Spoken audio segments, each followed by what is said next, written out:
Welcome back to the Ultimate Cleveland Sports Show, NBA All-Star voting. First, they released this. I think there's one more before the final, yes, right? Correct. So, but I got this batch yesterday, and I looked at it, and I thought, this has got to be wrong. Donovan Mitchell is second among the guards, which, okay, personally, I would have him first, but if you want to have him second among the guards, that's fine.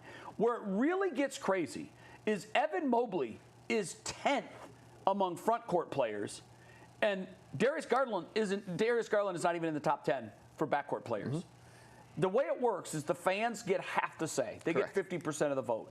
The media vote counts for 25%, and then the players vote on the other 25%. It used to be all fans. Yeah. This is a fans game. Yeah. Is this current system right, where it's split three ways and the fans only have 50% of the say? Yes. The numbers and the rankings are just a fan vote. Yeah. That is just a fan vote. Yeah, and that's how it should be. Because this is a game for the fans. It's an exhibition. Well, then shouldn't it be 100% like it used to be? Yeah, I'm fine with that too, actually, to be honest with you. But to the question of should fans have a say in this, yeah, they should, because it's a game for them. And we've talked about ad nauseum the last few years. The All-Star game stinks. They play no defense. It's just a three-point shooting and dunk competition. Well, do you know who? All of that's true, by the way. And I'm not disagreeing with that whatsoever. Yeah. They're changing it this year, though. Yeah, it's a weird format. I don't like the format this year at all. 8 versus 8 versus the right. Yeah. But the big point is, this is a game to showcase the players the fans want to see. And most of the time, that is the best players in the league. And when you look at the current rankings, it's funny that LaMelo Ball, who we talked about a second ago, is #1 in the guards, but he has the biggest social media following of any basketball player, which makes sense. But it's a game for the fans, so let the fans decide. It's a meaningless exhibition other than that. So I have no issue with the fans having a massive say in who starts and who doesn't, as long as it's not someone ridiculous like JT Thor starting over Giannis. If we get to that point, then I have an issue. But for this, I see nothing wrong with it. I don't love it. Bull, I don't know where you are on it. Yeah. I like the fact that the fans have a voice, because it is a fans' game. The game is for them, ultimately. Yeah. But also, you want to showcase the best players. And this is egregious on every level. This is wrong. Darius Garland is not a top 10 guard. I don't see. Yeah, but he's not. I mean, he's not going to win. Evan Mobley is 10th. Well, let me see the list again, guys. Like, is it egregious? I don't know, Mike. I mean, LaMelo Ball has the most votes of any guard in the Eastern Conference. And that is egregious. He should not. That is correct. Yeah. And it's certainly fair to say that Darius Garland has been a top 10 guard in the Eastern Conference this year. He certainly deserves to be higher on this list. But once again, it's a game for the fans, and if the fans want to see certain players, it is what it is. What I don't understand is why fans just vote for their own players. It doesn't make any. Like, I saw fans trying to promote, let's vote for Nick Chubb for the Pro Bowl. I love Nick Chubb. Why would I vote for him for the Pro Bowl? Yeah. Nick Chubb was selected as an alternate for the Pro Bowl. That's ridiculous. Yeah. The only reason this matters, it's really in football. I'm not sure if it really corresponds in the other sports.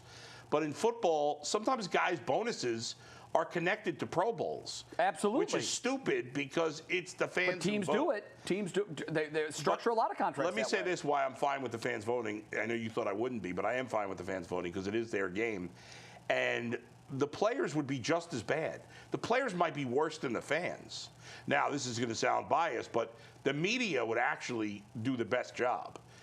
You think? I think the players would. No, because the players they're not paying close enough attention. Well, they play against everybody. They see them. I know that, but they're not like I feel like the players would go by the sexy names more than media would. See, I don't know about that. Yeah, especially in football. I would like to see the players have more say. I do think that the players are the ones that know most. But ask Tyvis and Dustin about voting. Like, a lot of guys did not take that seriously. A lot of players voting for the Pro Bowl. Well, that's unfortunate. But I'm fine with the fans. It should contract shouldn't be tied to it. Because I think this is kind of wishy-washy. You can make 2 rules changes that would improve the All-Star game. I've got 2 in mind. Yeah. No 3-point shots until the last 2 minutes of the first half and the fourth quarter. And each possession must have at least 3 passes before a shot is taken.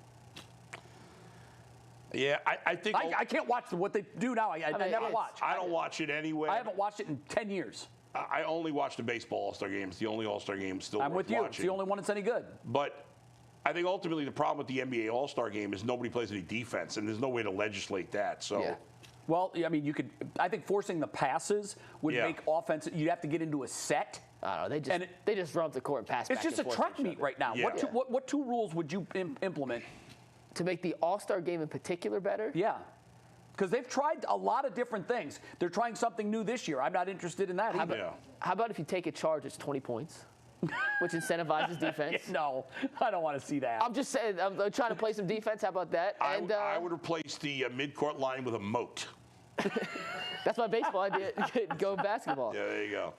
Or if you no, I don't want to see more long shots. I was going to say, take one pass half court. Then everyone's just going to start chucking. Yeah, everybody would. Maybe everybody has to be drunk when they play. That might be fun. It'd probably be better basketball and more entertaining. Because what the product they put out there now is unwatchable. It is unwatchable. They turned what used to be a must-see weekend into absolutely trash. I got the solution.